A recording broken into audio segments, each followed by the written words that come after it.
Dominic Raab is the Minister for Courts and Justice and joins me now from Westminster. So there appears to be a little bit of confusion, Mr Raab. This paper appears to leave open the possibility of Europe retaining a say on UK law, talking about ending direct jurisdiction of the ECJ, which doesn't rule out indirect involvement, does it? No climb down, no confusion. Well, look, we're leaving the EU, which means we'll take back control over our laws and end the jurisdiction of the European Court. It will not decide any disputes between the UK and the EU. But it's also true to say we want to have a positive relationship with our European friends in the future, and you need a sensible way of managing disputes to achieve that. So we've looked at and set out proposals that could allow swift resolution of disputes through the diplomatic channels. You'd use a joint committee for something like that.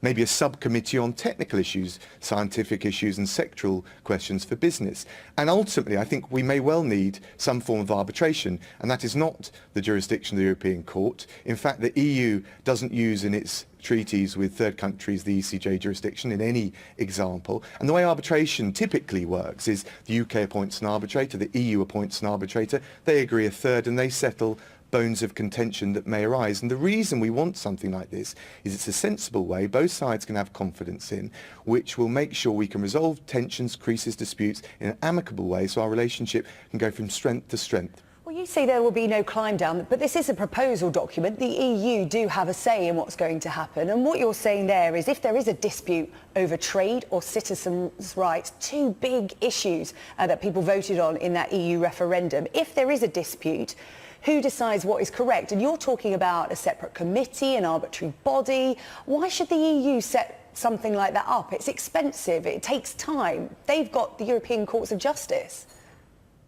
Well, the ECJ, I would suggest, is a much more expensive institution, but in terms of international... in terms of setting something up, why should the EU set up different bodies to decide on lots of different separate issues? As I said, in their mind, they've got the European Courts of Justice, which works perfectly well. So why can't that settle disputes that arise?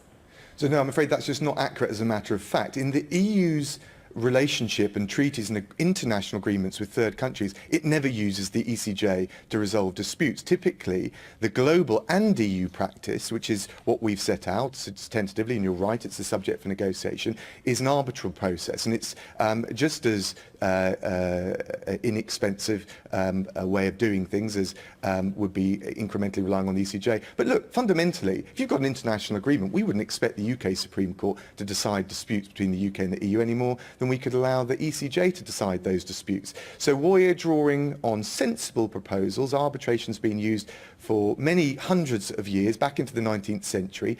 There's a long-standing global practice, but also it's the EU practice for international disputes. And what we want, let's talk about what we want here.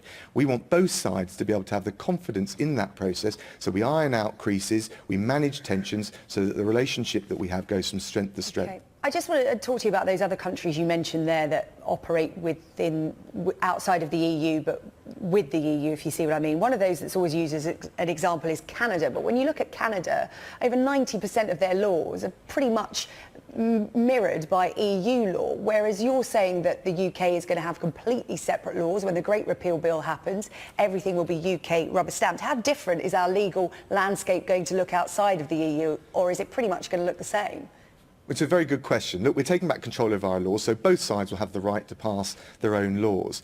The ECJ won't decide disputes, and it won't have the last word on the law of the land in this country. We think the UK Supreme Court should do what it says on the tin. And it is precisely because our laws will, I suspect, over time diverge to some degree in different areas from the EU, that both sides will keep half an eye on what the other side is doing. And the reason you want to do that is it allows you to intelligently and sensibly manage tensions and manage disputes. But as you point out, as I've pointed out, whether it's Canada or South Korea, none of the international agreements the EU itself has with other countries allows disputes to go to the ECJ. So I can't predict with any precision 15, 20 years down the track how much that divergence will be. What I can tell you is that we've set out sensible proposals that both sides can be confident in to make sure that whatever happens in the future, we can manage that relationship and so it can go from strength to strength. I just wonder what's in it for the EU. Sorry to play devil's advocate here, but I'm just looking at something that the former Chancellor George Osborne said. He said that the EU has the upper hand in Brexit because the UK won't be ready to leave the EU by spring 2019, and they're holding out for money. And when you think of something else that we've asked for recently, which is to retain a customs union, not the customs union, and also in relation to the single market, why should the EU sort of step down on the subject of the ECJ? They're saying that if you want a customs union, why should you suddenly operate outside our laws of jurisdiction? What's in that for them? Well, first of all, what's in it for the EU, and we're looking for a win-win deal, is the reciprocal benefits of trade. And we know the EU has something like £60 billion trade deficit, a trade surplus with the UK. They sell more of their goods and services to us than we sell to them. So I think it's in both sides' interest. And indeed, the EU itself says it shares our ambition for a future special, deep trading relationship, security relationship, and areas of other cooperation. So you're right, money is going to be a significant issue for them. If they're losing the UK, they're losing one of the big contributors to their budget. And let's remember, I think it's right to point out, this isn't all about us. The difference of views within the EU are quite important too, and they'll be discussing all of those. And I suspect as well, there's the politics of the German election. But we're making solid progress, and we're coming up with good substantive solutions to all of the issues that we need to make sure that after 2 years, we're in the best position to get the best deal for the UK, but also for our European friends. OK, Minister for Courts and Justice Dominic Raab, thank you for talking to us here on Sky News Sunrise this morning.